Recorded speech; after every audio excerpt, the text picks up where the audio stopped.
Tai sveikos mergaitės ir sveiki berniukai. Nusprendžiau išlysti, pasirodyti, nes vis tik ir ši savaitė tokia nefilmavimo savaitė, absoliučiai. Kiek savaitgalį pafilmavau, Tyčiamekse ir visa kita, tai aš jum ir įkėliau. Pirmadienis, antradienis, vėl iš naujo visokie reikaliukai, kas susiję su Lietuva ir visą dieną, kaip sakant, sugėdęs telefonas. Tai su šituo, tai su anuo ir, žodžiu, visą dieną praktiškai praeina kontaktuojant. Tai dėl to, tai dėl ano, žodžiu, mane supras tie, kurie labai retai skrenda į Lietuvą ir turi ten kokiu nors reikaliuku tvarkytis. Tai net užsiregistravau pas kirpėją, stilistę kirpėją, nežinau kaip pavadinti. Aš manau, kad tas žmogus neįsižeis, nes jisai nežiūri mano vlogų, tikrai turi žmogus ir taip ką veikti. Dar pačiu laiku aš pas ją suspėjau užsirašyti, nes jinai ten 24 Liepos jau išskrenda į kelionę. Tai žinokit, suspėjau. Kaip gerai, kad suspėjau ir kad jinai mane priėmė, tai žodžiu, plaukučių savo nedažysiu iki Liepos galo. Jau bus man normaliai naugę, bet kaip aš ją ir parašiau, sakau, jau aš jau pas jūs nuvažiuosiu, jūs man ten nudažysit stilingai, gražiai, žodžiu. Jinai mano kasas kėsinasi, sakau, nežinau, aš turbūt nesutiksiu jų trumpinti, bus matyt, bet tikrai ne. Bet aš juk ne apie tai. Aš išlindau aplamai ne apie tai pakalbėti su jumis. Buvau aš jums jau užsiminusi, kad ateis galbūt toji diena, kad aš pakalbėsiu apie matricą, kas jinai yra. Bet nebuvau dar, kaip pasakyti, įsitikinus, ar tikrai aš kalbėsiu jums, nes vis tik mano tokia auditorija nėra didelė ir plus aš gal daugiau rodau savo vlogus, nei kalbu apie tuos visokius reikalus. Kiti ten kalba, kad geriau kurti jau atskirą kanalą ar taip toliau, bet kam reikia to atskiro kanalo, kam ten reikia plėšytis per visur, nežinau. Aš kažkaip tai galvoju, kad pasirenki tu vieną ir būni tam vienam ir viskas, ir nelakstai per visus ten Instagramus ar dar kažkur. Aš Instagramą tikrai nelabai vertinu, bet būtent aš tą kirpėją ir susiradau Instagrame. Praktiškai aš tik ją ten pasižiūriu ir išjungiu ten, žodžiu, kartais savo nuotrauką įmetu. Kaip ir esu sakius, aš Instagramą pasidariau dėl kontaktų, nes vieni ten neturi to, kiti neturi to, tai vat pasidariau, o TikToko tikrai nesidarysiu. Ir aš nesu mėgėja, kaip ir sakiau, tų trumpų video filmukų, aš tik galbūt mėgstu pasižiūrėti tam tikrą temą. Tarkim, nagų tema, plaukų tema, receptų kartais, labai retai, bet aš vis tiek renkuosi receptą pasižiūrėti YouTube'ai. Aš tokia labiau YouTube'inė. Tad iš manęs ne kokia, kaip sakant, trumpų filmukų kūrėja, nors aš dabar tikrai labai stengiuosi daryti 20 minučių iki pusvalandžio filmuką, kad žmonėms nebūtų nuobodu. Tai bet, tačiau kodėl aš nusprendžiau šiandien pakalbėti būtent apie matricą, todėl kad vakar žiūrėjau vieną labai ilgą video filmuką, pokalbį, dabar madinga sakyti popcastas. Nežinau, man tiesiog pokalbio filmukas ir viskas. Išžiūrėjau, išklausiau, kas man nebūdinga. Aš tikrai nemėgstu žiūrėti pokalbių, kurie trunka 2 valandas. Man iki valandos yra jau sunkoka, bet tai jau iki valandos pasižiūriu. Mano vyras mėgsta ilgus žiūrėti video filmukus, aš nelabai, bet iki valandos galiu. Dar priklausomai, ką žiūriu, ką klausau. Aš vakar išklausiau vieno tokio pokalbio, man žinokit tikrai patiko, kas labai būna retai, kai būtent yra kalbama apie energetiką, apie tos visus reikaliukus. Būna labai retai tas, kas man patinka. Ne tai, kad man patinka, bet aš kai pradedu klausyti, aš labai stebiu, ar žmogus mąsto, apie ką jis kalba. Ar jisai suvokia, apie ką jis kalba. Bet aš šitokius dalykus žiūriu. Ir tikrai man patiko tas pokalbis. Aišku, aš mačiau, kuriuose vietose žmonės nesuprato tam tikrų dalykų, bet jie eina tokiu geru keliu, aš kaip sakau, eina užduodami tuos gerus klausimus. Ir aišku, buvo paminėta ta matrica, kuria vėlgi suvokia kitaip negu, tarkim, aš. Tai va, aš ir pradėsiu. Tokią įžangą labai ilgą padariau. Vos ne 10 minučių. Aišku, Inga prakarpys dar. Tai atrodo, tikrai iš mūsų tikrai nemažai žmonių matėm tą filmą Matrica.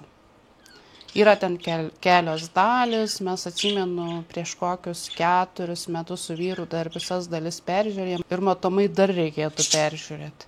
Nors iš esmės ir taip yra aišku, kas yra ta matrica. Jie jau taip gerai parodė, bet kodėl aš suvokiu taip, kas yra matrica.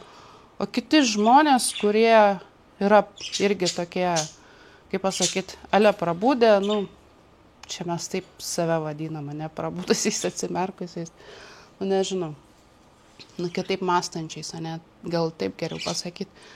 Kodėl jie galvoja, kad mes gyvename toj matricoje? Užduokit savo klausimą, kas yra matrica, kaip jūs tą suprantate. Galbūt yra tokių žmonių, kurie nežiūrėjo tokio filmo, ne visi tą fantastinį žanrą mėgsta. Man tai ten dokumentika, aišku. Bet savo užduokit, kaip jūs suprantat, kas yra matrica. Tai yra programa, kaip ir rodoma filme, tai yra kompiuterinė programa. Kokią kompiuterę? Tie, kas domisi, jie tikrai žino, kas yra kvantiniai kompiuteriai. Kad jie yra, tai tikrai jau niekas to ir nebeslepia. Iš tikrųjų, jie jau apie tai rašo. Aš netgi esu mačiusi tikrai labai gerą filmą. Žinokit, prieš gerus 20 metų aš tą filmą mačiau, man atrodo. Tad labai senas filmas. Ten buvo parodytas kvantinis kompiuteris. Filmas vadinasi Deja Vu. Tai ten buvo parodytas jų kvantinis kompiuteris. Kas yra pas mus, bet čia va. Mes net kartais patys nesąmoningai pasakom, kad čia mano kompiuteris biški užlūžo ar taip toliau ir taip toliau. Mūsų smegeninė, taip? Tai žmogus yra vaikščiojantis toks kaip mini kompiuteris. Aš tą dalyką supratau iš tikrųjų, ne tai, kad supratau, bet suvokiau, man reikėjo suvokti. Nes suprasti gerai, kažkas pasakė, galbūt, tai galbūt. Kai tu pats nesuvoki tokių dalykų, tau ir sunku yra patikėti kažkuo mane. Tai todėl labai yra svarbu, kad pats žmogus suvoktų. Kai jisai suvokia, tai jau yra visai kas kita. Ir aš atsimenu tokį dalyką, dar čia prieš keletą metų, kadangi nepaslaptis, kad aš seku vieną kanalą ir dėka jo suradau Moną, pas kurią buvau regresijos seanse, kas pas mane dabar žiūri pirmą kartą, tai aš patariu jums pasižiūrėti mano tuos pirmus filmukus, mistinės istorijos. Aš ten truputėlį pasakoju tą savo kelią, kaip atėjau link to. Tai tų žmonių dėka mano pasaulis apsivertė į kitą pusę, mano suvokimas apsivertė į kitą pusę. Ir buvo toks laikas, kada čatuose Ilja mums duodavo tam tikras užduotis. Užduotis padirbėti su savim. Buvo duota ir kvantinių pagalbininkų mums, aišku, mes turėjom su tais kvantiniais pagalbininkais dirbti, taip galim sakyti. Dabar tų kvantinių pagalbininkų nėra. Iš tikrųjų, kaip aš jaučiu, tai jie yra, bet jiems duota tokia kaip ir komanda greičiausiai, kad mums nebepadėti, nes mūsų ten visokiausių buvo žodžių ir kai kurios ten raganos pradėjo daryti pagal save. Tai žodžiu, per kažkokią praktiką, ką aš ten bandžiau daryti, aš pajutau, kaip esu kaip kosminiam laive ir kad aš valdau situaciją, kad spaudau kažkokius mygtukus ten ir atlieku tam tikrus veiksmus. Tai man davė suvokimo, kad mes esam visi kaip kvantinis kompiuteris. Ta prasme, mūsų čia resursai labai smarkiai nepanaudoti. Mes aplamai savo smegenų nedaug naudojam aplamai. Kai kurie žmonės aplamai mažai naudoja, o kažkas truputėlį daugiau. Aš nepasakysiu, kad aš irgi naudoju tuos resursus labai smarkiai, bet aš supratau tokį dalyką, ant kiek pas mus čia toj galvoj yra lobiai. Ant kiek čia yra užblokuota visa informacija. Viskas pas mus yra čia. Visa ta sąmonė, pasąmonė, viskas yra tenai. Ant tiek užkoduota, ant tiek visko pridaryta, kad mes labai daug dalykų neatsimintume. Mums ten ir atmintis pratrinta kai kur ir taip toliau, žodžiu. Tai aš ir supratau tokį dalyką, kad mes esam kvantiniai kompiuteriai, tokie mini kvantiniai kompiuteriai, minčių jėga ir taip toliau mes nesinaudojam. Mes savo resursais nesinaudojam. Tai ne veltui buvo tos visokios knygos parašytos kaip minčių galia, pasąmonės galia, dar kažkokias tai. Bet čia būtent iš tos operos kažkas tokio. Ir aš jau paminėjau kvantinį kompiuterį, aš paminėjau žmogų kaip kvantinį kompiuterį. Toliau noriu paklausti, kam reikalinga biometrija. Praktiškai visi mes turim tą biometriją, ne? Pasas. Aš pernai keliavau žaliai kortai prisiduoti, buvo antspaudai mano, fotografija. Tad kas yra biometrija? Kaip jums atrodo? Tai yra mūsų kvantinė kopija, kuri suvedama į duomenų bazę, ne į kompiuterius. O su ta kvantinė kopija, ką tu nori, tą darai, kokias nori, tokias darai manipulacijas iš tikrųjų. Bet matomai kažkas yra ne taip, matomai reikia stipresnių pajungimų mums padaryti, tai buvo faktas sugalvota, kad paeksperimentuos su mumis ir per šitą procedūrą dar ką nors paveiks.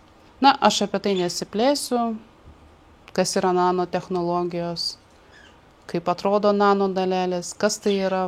Tai pasitelkiant nanotechnologijom, mus norėjo dar stipriau, kaip sakant, dar stipriau kontroliuoti mūsų mąstymą ir taip toliau, nors iš tikrųjų mus programuoja jau seniausiai per multikus, mokykloje programuoja ir taip toliau, nesiplėsiu, filmai, videoklipai, visur ten, žiūrėkit žinias, tai būsit užzombinti konkrečiai, tai ten žodžiu.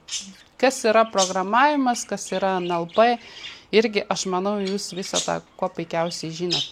Tai ir yra toks tikslas, kad mus visus pajungtų į tą bendrą serverį, galutinai užvaldytų mūsų smegeninę, mes tokie kaip zombiai, girdite tą žodį zombiai, ne?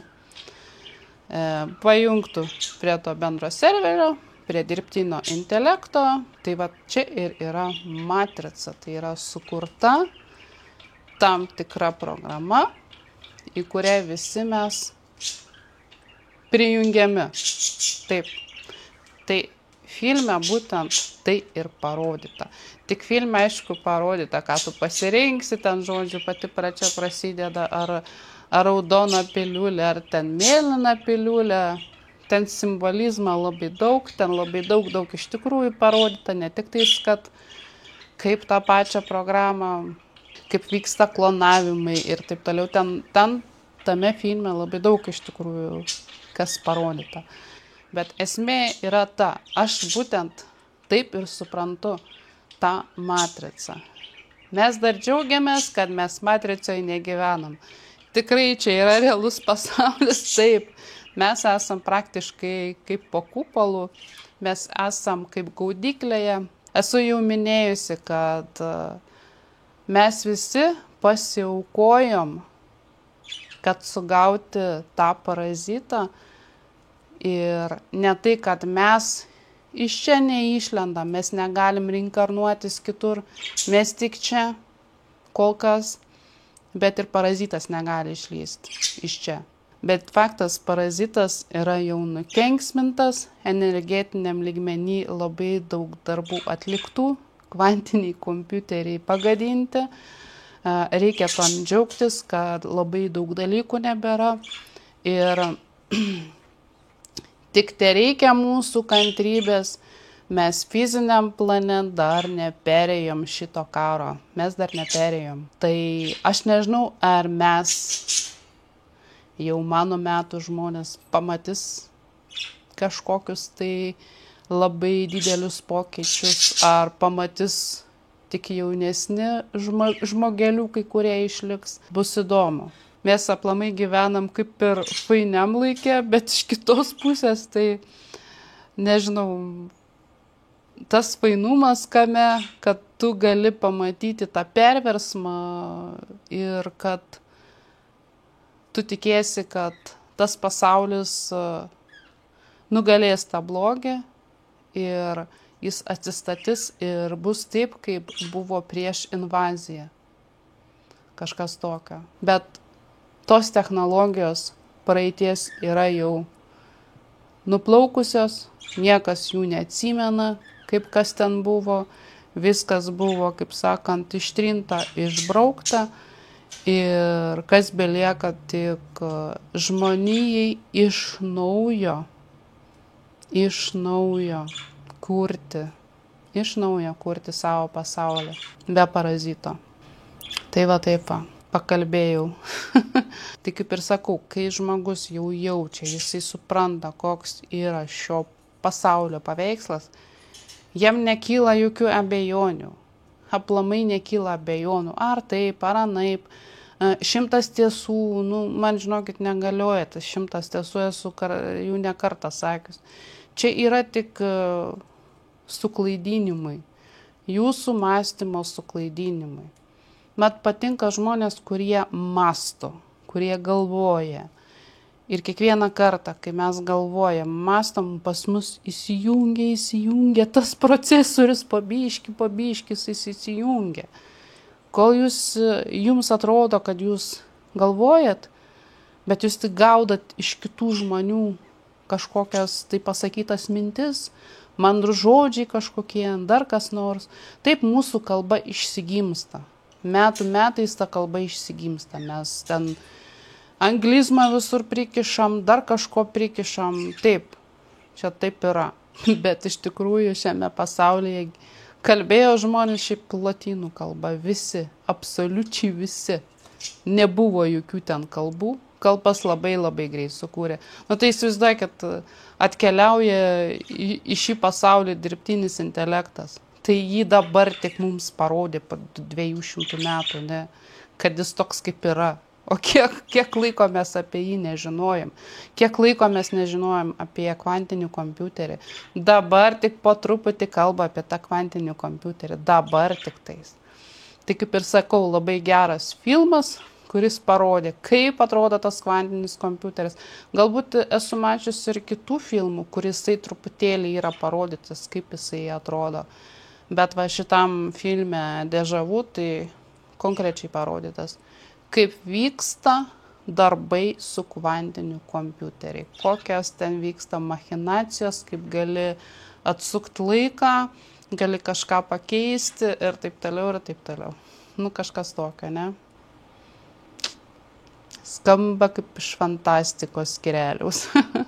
Tai va tiek norėjau pakalbėti apie tą matricą. Tai aš taip suprantu, jeigu jūs galvojate kitaip, viskas okei. Nieko prieš jūsų galvojimą. Aš tiesiog norėjau taip pakalbėti ir viskas. Ir dar norėjau užsiminti tokį dalyką. Aš pastebėjau, kad dažnėja tokių žmonių, pasiklydusių žmonių.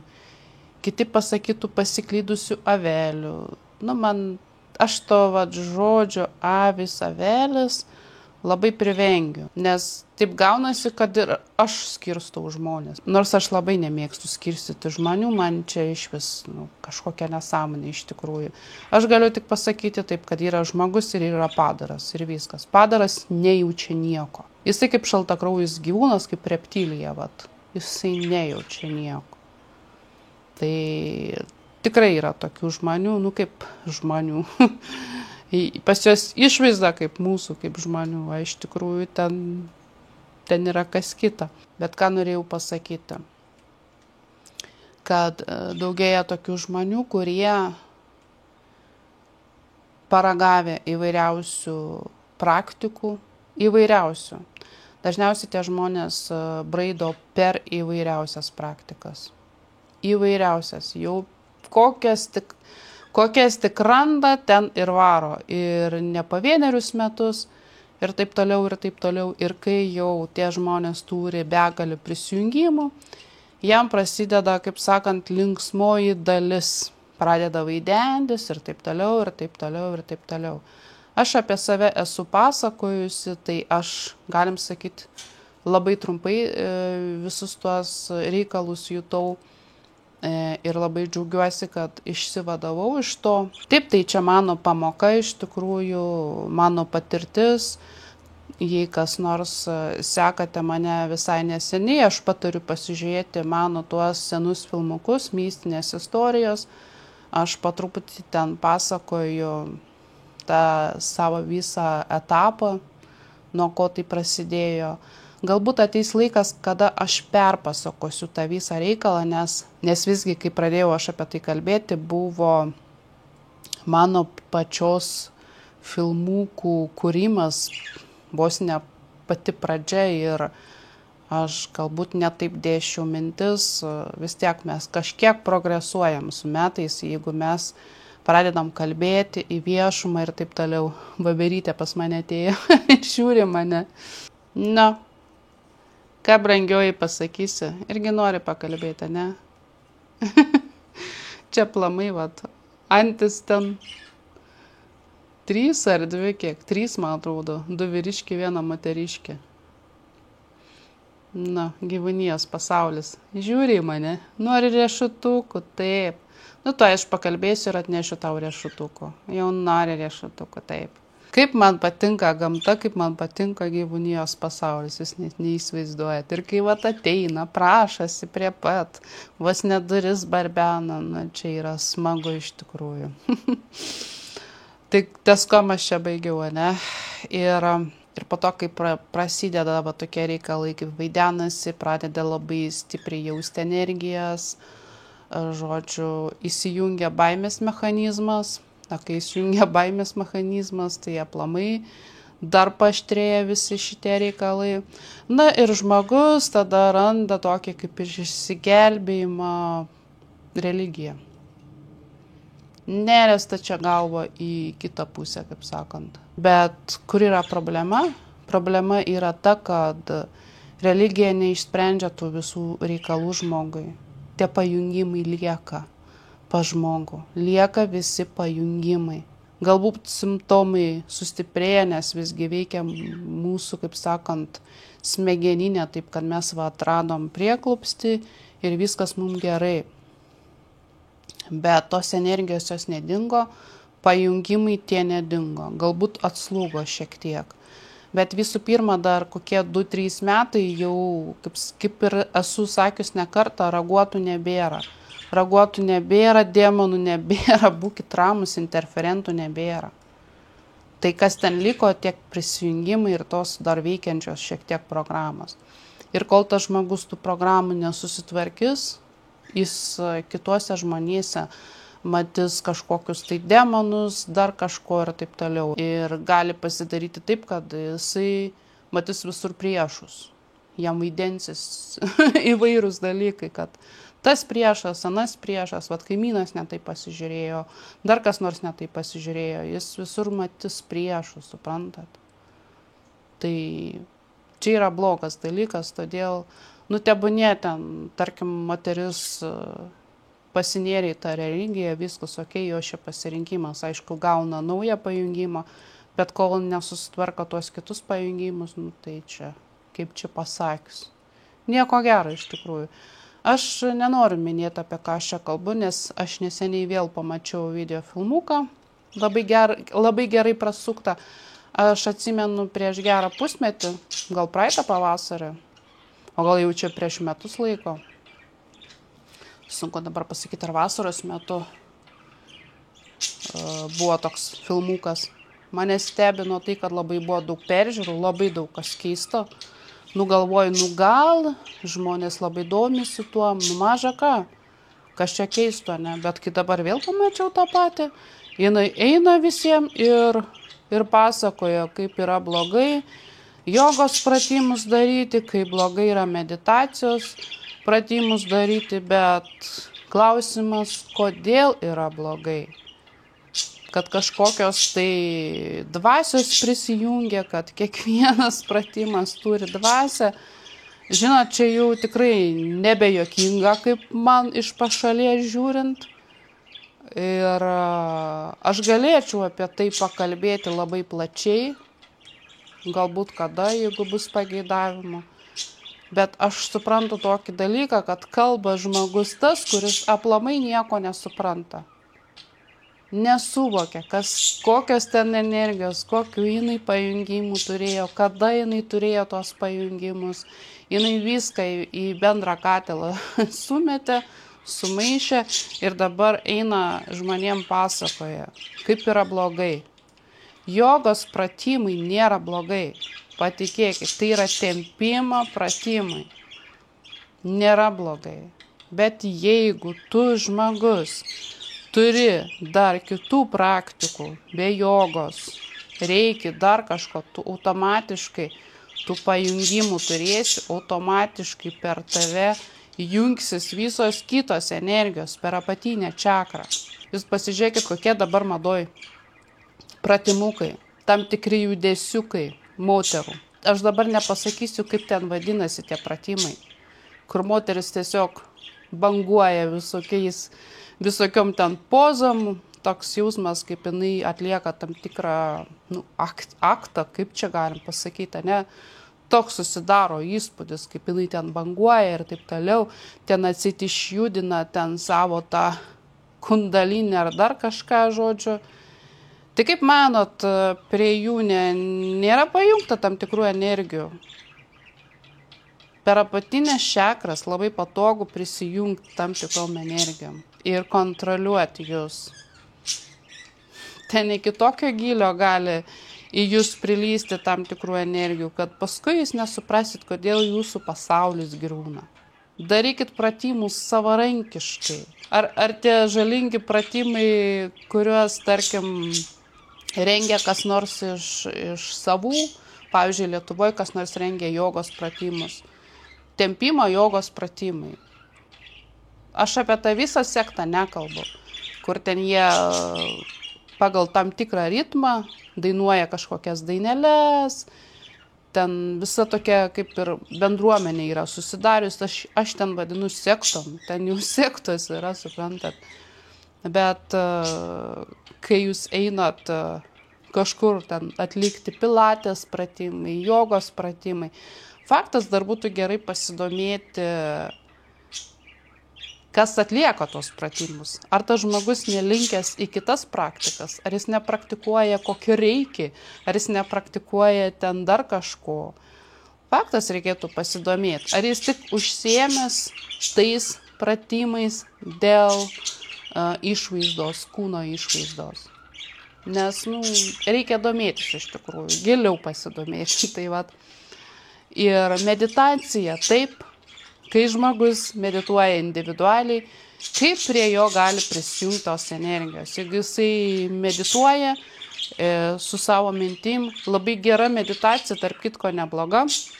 Aš čia, kai pradėjau vaikščioti ratus, aš supratau, kad čia yra irgi savotiška meditacija. Nes aš einu ir automatiškai aš pradedu galvoti apie ką nors. Man netgi išlenda tam tikri blokai, man išlenda dar kiti dalykai, mąstysena tokia paaktyvėja, visos, kaip galim sakyti, visos tos čakros suaktyvėja, ne? Per vaikščiojimą. Tai įsivaizduojat, dar ant kiek judėjimas duoda gerų dalykų jūsų tam procesui, tam dvasingumui, tam darbui su savimi, taip galim sakyti. Tai kai ta moteris viską sumetė į katilą, išmaišė ir išspjovė, tai, labą dieną, kaip sakant, labą dieną. Iš savo neišprusimo ir nesuvokimo, tai kalba žmonėm, ką žinau iš tikrųjų, iš vienos pusės, tegul kalba, ne, bet iš kitos pusės, man žinokit, jau darosi abydna, kad žmonės, negalvoja, nenaudoja tų savo resursų, nenaudoja savo smegeninės ir neužduoda klausimų. Bet čia reikėtų užduoti klausimus. Jeigu žmogus nenusimano, jisai atsakys beleką. Jis gali net neatsakyti, jisai gali ten supykti, ten visaip net išvadinti, kas dažniausiai mane visur visaip išvadina. O manęs galit klausti beleko iš tikrųjų. Kiek aš suprantu, tiek aš atsakau. Kai aš kažkur dar kažko nesuprantu, aš taip ir parašau, kad gali būti ir taip, ir taip. Tai va taip.